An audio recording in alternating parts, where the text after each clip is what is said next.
Delhi liquor scam కేసులో BRS MLC కవితపై అదనపు chargesheet దాఖలు చేసింది ఈడీ. ఈ ఛార్జిషీట్లో కవిత నేరాభియోగాలను వివరించారు. ఢిల్లీలోని రౌజ్ అవెన్యూ కోర్టు సైతం ఈడీ దాఖలు చేసిన ఛార్జిషీట్ను పరిగణలోకి తీసుకుంది.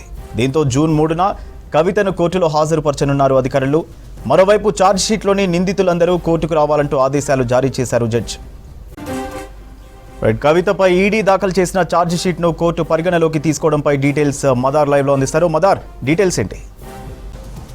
సూర్య, ఇది 7వ సప్లిమెంటరీ ఛార్జ్షీట్. ఇది మొత్తంగా ఢిల్లీ లిక్కర్ పాలసీకి సంబంధించి ఈడీ దాఖలు చేసింది. దాంట్లో కవితతో పాటు మరొక 4 నిందితులు, దామోదర్ శర్మ, ప్రిన్స్ కుమార్, అరవింద్ సింగ్, చరణ్ ప్రీత్ సింగ్, వీళ్ళకు సంబంధించినటువంటి అభియోగాలకు సంబంధించి ఇది 7వ సప్లిమెంటరీ ఛార్జ్షీట్. దీంట్లో వీరందరి పాత్రకు సంబంధించి కూలంకషంగా వివరించారు. వారికి సంబంధించి ఏ అంశాలపైన వీరిపైన కేసు ఫైల్ చేశారు, వాటికి సంబంధించినటువంటి ఆధారాలు ఏంటి, అలాగే ఇప్పటివరకు విచారణలో సేకరించినటువంటి సమాచారం మొత్తాన్ని కూడా ఈ ఛార్జ్షీట్లో, సప్లిమెంటరీ ఛార్జ్షీట్లో ఫైల్ చేశారు. 8వ ఛార్జ్షీట్లో ఆమ్ ఆద్మీ పార్టీకి సంబంధించి అలాగే అరవింద్ కేజ్రీవాల్ని నిందితులుగా చేరుస్తూ 8వ ఛార్జ్షీట్ ఫైల్ చేశారు.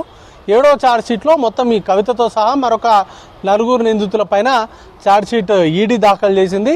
దాంట్లో ఒక్కొక్కరి పాత్రకు సంబంధించి విచారణ సందర్భంగా చాలా కీలకమైనటువంటి అంశాలను కోర్టు దృష్టికి తీసుకొచ్చారు.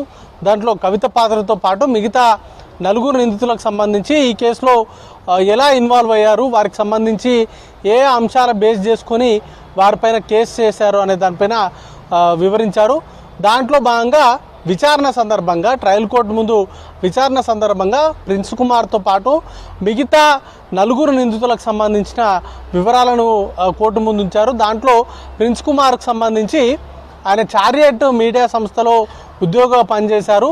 ఆయన 100 కోట్ల మళ్లింపుల్లో సుమారు ఒక 16 లక్షల రూపాయలు ఆయనకు హవాలా మార్గంలో చేతులు మారాయి.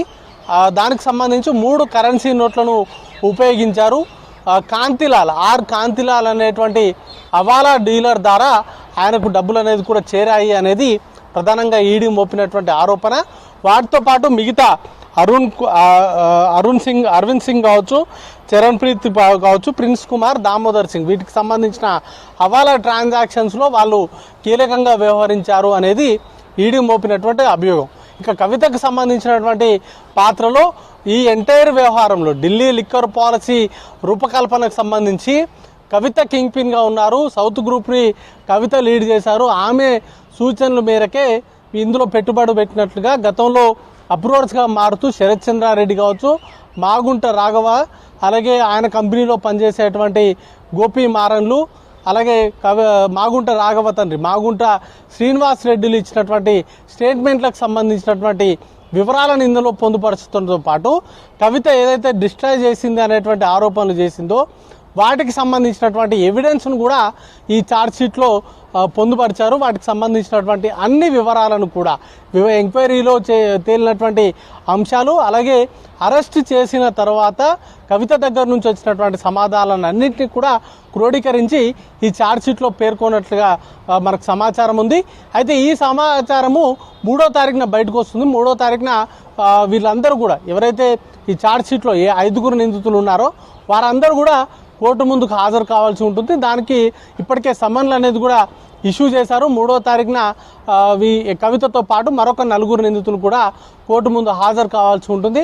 అదే రోజుతోటి కవితకు సంబంధించి ఇటు సిబిఐ, ఈడీ 2 కేసులకు సంబంధించినటువంటి జ్యుడిషియల్ కస్టడీకి సంబంధించిన రిమాండ్ అనేది కూడా ముగిస్తుంది. కాబట్టి అదే రోజు కోర్టు ముందు వీళ్ళని ప్రొడ్యూస్ చేసి ఈ ఛార్జ్షీట్కి సంబంధించినటువంటి అంశాలను వారికి సంబంధించినటువంటి అభిప్రాయాలను కూడా తెలుసుకుంటారు.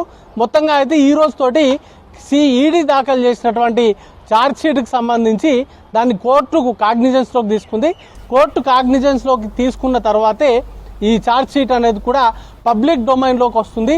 ఈడీ ఏ ఛార్జెస్ని ఫ్రేమ్ చేశారు, వారు సేకరించినటువంటి ఆధారాలు కావచ్చు, వారు ఈ నిందితుల పైన మోపుతున్నటువంటి ఛార్జెస్ కావచ్చు, వాటన్నింటిపైన కూడా ఈ ఛార్జ్షీట్లోనే మెన్షన్ చేస్తారు. అయితే కోర్టు ముందు ఈ నిందితులు హాజరైనటువంటి సమయంలోనే వీటికి సంబంధించినటువంటి ఛార్జ్షీట్ బయటకు వచ్చేటువంటి అవకాశం ఉన్నట్టుగా తెలుస్తోంది. జూన్ 3వ తారీఖున ఈ 5గురు పైన ఏ అంశాలపైన ఛార్జ్షీట్ ఫైల్ చేశారనే దానిపైన ఒక ఛార్జ్షీట్ బయటకు వస్తుంది. దాని తర్వాత దానిపైన విచారణ ఉంటుంది. నెక్స్ట్ హియరింగ్ అంతా కూడా ఈ ఈడీ దాఖలు చేసినటువంటి సప్లిమెంటరీ ఛార్జ్షీట్ పైనే విచారణ అంతా కూడా సాగుతుంది.